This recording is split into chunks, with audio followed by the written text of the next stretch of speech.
अल्लाह वास्ते कर दे, मेरी गरीबनी दी सुन लो। मैं बड़ी या तुझे ये कह दो मैं बच्चा ला दे खुदकुशी कर। भाई मेरे छोटे छोटे बच्चे हैं, मैंने मारना चाहते ने, मैंने इंसाफ चाहिए।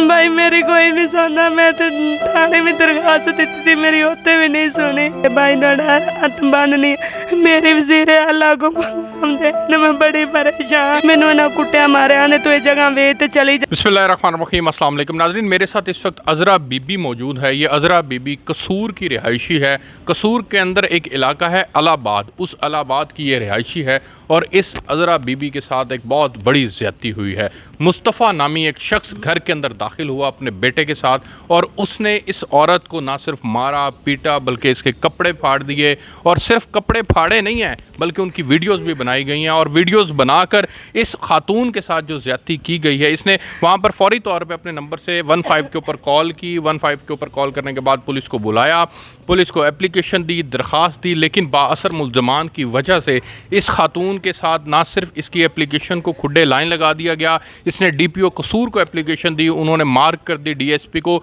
लेकिन उसके बावजूद इस खातून की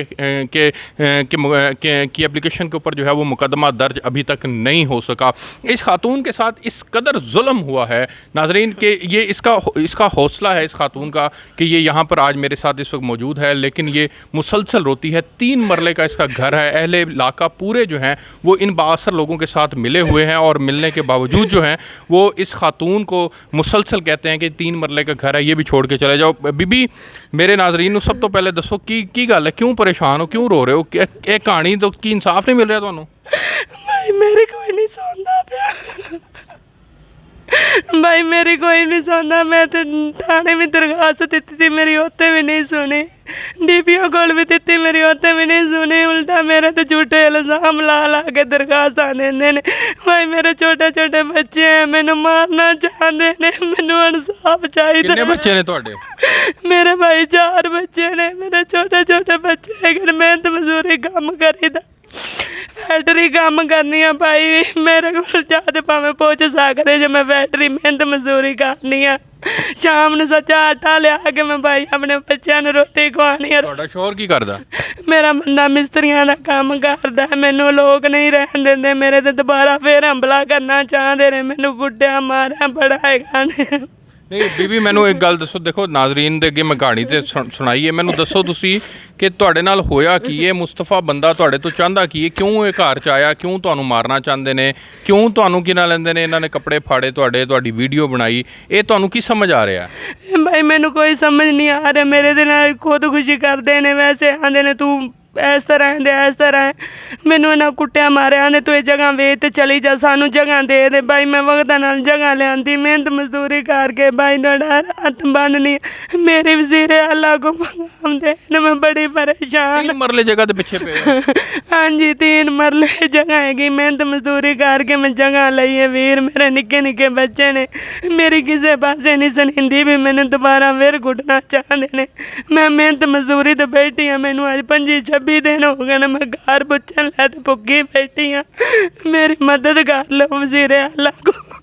अच्छा तो तुसी मेडिकल कराया? मेडिकल में भी नाज़रीन इन्होंने मेडिकल भी करवाया, और मेडिकल के अंदर भी इनके साथ मार पीट की बाकायदा तौर पे मेंशन हो चुका है कि इनके साथ ज़्यादती की गई है, इनको मारा गया है। और एक खातून होने के नाते जो है वो अगर कोई इनके ऊपर डंडे सोटे और छुरियों से और फिर इनको मारता है और इनके कपड़े फाड़ता है, और फिर अगर ये थाने में जाती हैं 15 पे कॉल करती हैं, और फिर मुल्ज़मान जो हैं वो इतने बाअसर हैं कि थाने वाले मुकामी SHO तक जो हैं वो इस बात का नोटिस नहीं लेते। DPO के पास एप्लीकेशन ये लेके गई हैं, DSP के सामने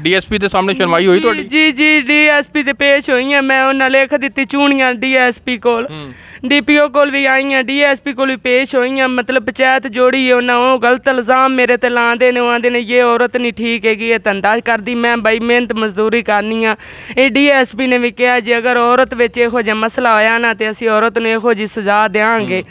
तो मैं क्या सर तुसीं मैनूं फांसी दा हुक्म ला दे, मैनूं वो मंजूर है, लेकिन ये मेरे च कोई ऐब नहीं हैगा। वो लोग मच्छी का काम करते हैं, उठाने मच्छी देंदे ने, झूठे इल्ज़ाम मेरे ते वीर लाई जाते हैं। मैनूं रब बस 3 मरले जगह लेना? हाँ जी 3 मरले भाई जगह लेना चाहते हैं। अल्लाह वास्ते कर दे, मेरी गरीबनी दी सुन लो,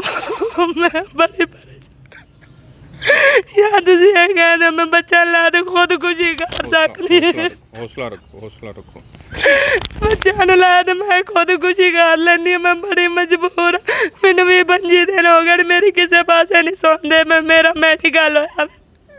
دوبارہ لوگ میرے تے حملہ کرنا چاہتے ہیں مینوں گھٹیا ماریا نے مینوں بے پردہ کر دتا نے ਤੁਹਾਡਾ ਮੀਆਂ ਜਿਹੜਾ ਹੈ ਉਹ ਤੁਸੀਂ ਕਿੰਨੇ ਸਾਲ ਤੋਂ ਉੱਥੇ ਇਲਾਹਾਬਾਦ ਇਲਾਕੇ 'ਚ ਰਹਿ ਰਹੇ ਹੋ پہلے اسی بھائی کرائے تے گئے سن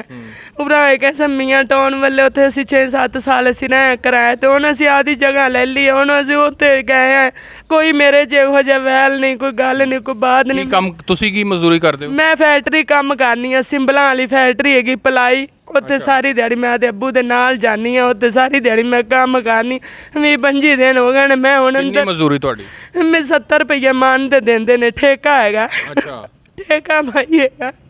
ਤੇ ਕੀ ਕਰਨਾ ਕੀ ਹੁੰਦਾ ਉਹਦੇ 'ਚ ਉਹ ਪੀਸ ਛਾਂਟੀ ਕਰੀ ਦੇਣਾ ਜਿਹੜੇ ਪਲਾਈ ਤੇ ਦਰਵਾਜ਼ੇ ਨਹੀਂ ਬੰਨਦੇ ਭਾਈ ਪੀਸ ਛਾਂਟੀ ਕਰਕੇ ਉਹਨਾਂ ਨੂੰ ਬੰਨ ਕੇ ਤੋਲ ਕੇ 70 ਰੁਪਈਆ ਮੰਨਦੇ ਲਵੀ ਦੇ 200-300 ਰੁਪਈਆ ਦਿਹਾੜੀ ਪੈ ਜਾਂਦੀ ਬੰਦਾ ਮੇਰਾ ਮਿਸਤਰੀਆਂ ਦਾ ਕੰਮ ਕਰਦਾ ਹੈ 20-25 ਦਿਨ ਹੋ ਗਏ ਨੇ ਨਾ ਮੈਂ ਕੰਮ ਜਾ ਰਹੀ ਹਾਂ ਨਾ ਮੇਰੇ ਬੱਚੇ ਸਕੂਲ ਜਾ ਰਹੇ ਨੇ ਮੇਰੇ ਤੇ ਦੁਬਾਰਾ ਫਿਰ ਉਹ ਹਮਲਾ ਕਰਨਾ ਚਾਹੁੰਦੇ ਨੇ ਮੈਨੂੰ ਬਚਾ ਦਿਓ ਮੈਨੂੰ ਬਚਾ ਦੇ ਮੇਰੇ ਨਿੱਕੇ ਨਿੱਕੇ ਬੱਚੇ ਨੇ ਨਹੀਂ ਬਚਾ ਸਕਦੇ ਮੈਂ ਬੱਚਿਆਂ ਨੂੰ ਲੈ ਤੇ ਖੁਦਕੁਸ਼ੀ ਕਰ ਲੈਂਦੀ ਹਾਂ नहीं तुसी ये काम ना करो अल्लाह पाक बड़ा बड़ा इंसाफ देने वाला है अल्लाह पाक नाज़रीन ये एक दर्द भरी कहानी है और इंतहाई तकलीफ दे कहानी है इसके आंसू बता रहे हैं कि इस खातून के साथ जुल्म किया गया है हमारा इंसाफ का निज़ाम इस कदर भयानक इस कदर गंदा इस कदर खौफनाक इस कदर पेचीदा है कि किसी को इंसाफ लेने के लिए भी एड़ियाँ रगड़ने पर मजबूर कर देता है ये पूरा ज़ोर लगवा देता है अगर कहीं आप थाने में चले जाएं तो सबसे पहले आप ही को जो विक्टिम है उसी के ऊपर सबसे पहले शक की निगाह से देखा जाता है कि शायद ये जो है ये कहीं 2 नंबरी कर रहा है अब ये खातून है इस खातून का मसला क्या है कि वहाँ पे 20-25 लोगों का एक कोई आबादी है जिसके अंदर कौन सी कौमा किड़ियाँ बैठी होते हैं कोमा होते भाई वावा बैठिया ने एक होएगा मैं हैगा मच्छी देंदा ठाणे उनदी गा ज़्यादा गल सुनते ने ये मुस्तफा केड़ी कौम दा ये अराई है ये अराई ने ये सारे इक्को कुछ ने जी उत्थे 20-25 घर ਕੀਤਾ ਆ ਮੈਂ ਜਵੇਦ ਮੱਛੀ ਵਾਲਾ ਉਹਦੇ ਕੋਲ ਪੰਚਾਇਤ ਹੁੰਦੀ ਏ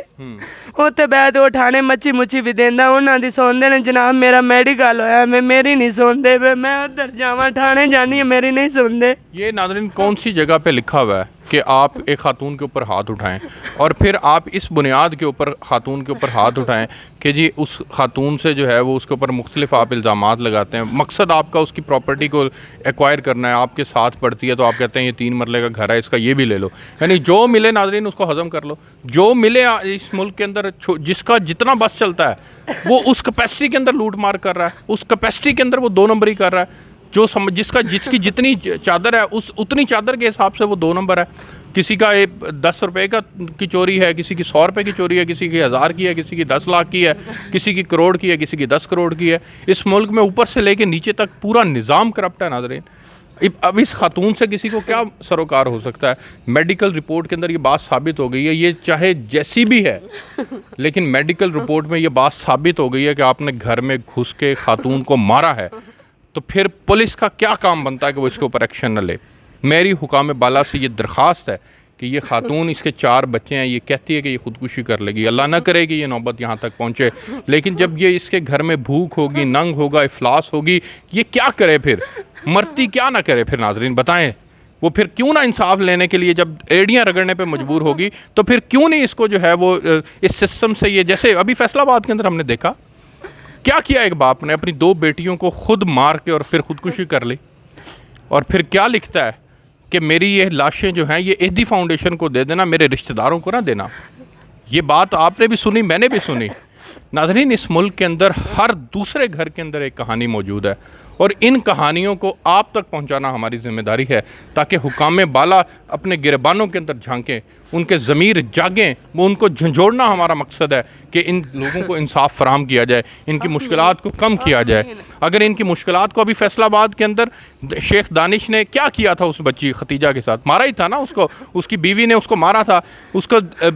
जूतियाँ चटवाई गई थी उसका किरदार जो भी था उससे हमें कतई नज़र लेकिन आपको ये किसने इख्तियार दिया कि आप किसी बहन बेटी बच्ची जो है वो उसके साथ ज़्यादती करें और जुल्म करें اور اس کو مار پیٹ کا نشانہ بنائیں. تو ناظرین یہ خاتون تھی میرے ساتھ, میرا فرض بنتا تھا آپ کو رپورٹ کرنا. حکام بالا سے درخواست ہے کہ وہ اس پہ نوٹس لیں.